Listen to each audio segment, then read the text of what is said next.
Joining us now, 2024 Democratic presidential candidate Marianne Williamson. Thanks so much for waking up with us this morning.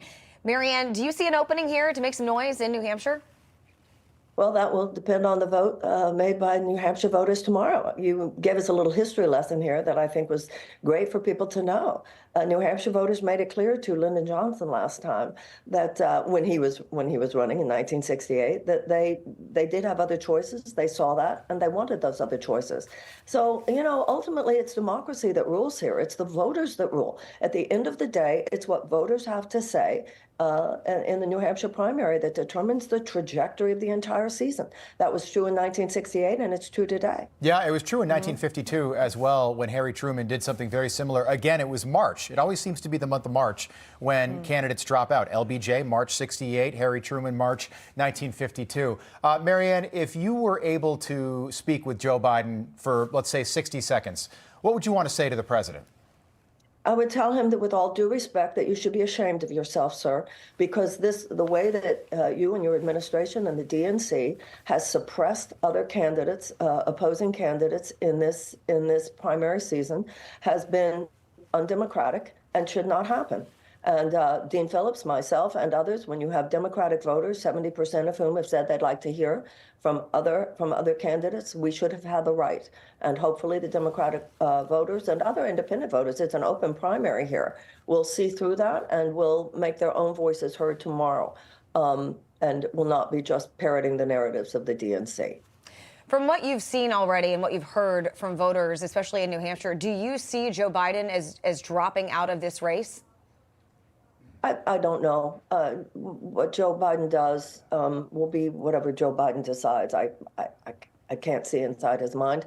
I do hope that the voters of New Hampshire will make it clear tomorrow, however, that they're not going to be dictated to by a political party. They're not going to be, between the shenanigans that go on with ballots, with states throwing people off ballots, with what happens on social media, with the profound amount of money that goes into people able to afford everything from the TV ads. If the average American really understood. I think people know, but when you're in the middle of the belly of the beast, you really know how the system is designed and the control that the political elite have, the control that money has.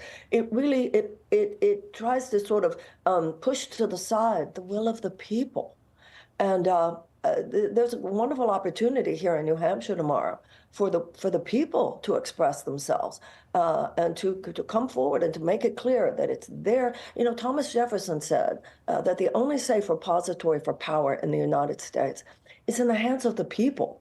And that's what gets lost in this horse race. Yeah. Do you think should be the path that America takes over the next 4 years? That should be the conversation.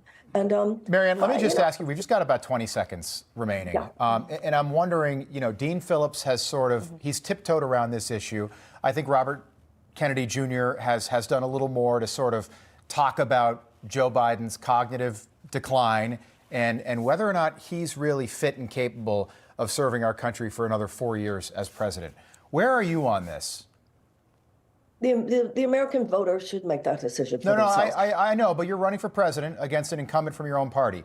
Where are you on Joe Biden's cognitive fitness? Do you think this guy's prepared and physically fit and well enough to run this country until he's 86 years old? I think all of us are looking at that issue. Also, Americans are asking themselves what they think about Kamala Harris, because given the president's age, it's reasonable to assume the possibility that his vice president will take over. So I think the relative unpopularity of Kamala Harris should be part of what everybody's figuring into their calculations as well. Yeah, see, I feel like you're tiptoeing around that answer, and I don't know why. You're going to be on the ballot tomorrow. You got a chance of winning in New Hampshire. I feel that it's unkind. I get that it's unkind, but our country's bigger than that. If somebody's not fit to run the country, maybe they shouldn't be running the country. And I don't know why everyone's so afraid to talk about this issue. Donald Trump is, what, 2 years younger? Everybody can see. You say we don't want to. No, I think a presidential candidate, as well as a president, expresses their values with what they say and don't say. You say I'm tiptoeing around it. I feel I'm being a woman who is not going below the belt like that. That's what I think. Okay. We'll see how it serves you tomorrow in New Hampshire. Marianne Williamson, thank you so much for joining us this morning. Thank you. We appreciate it. Very much. Alex?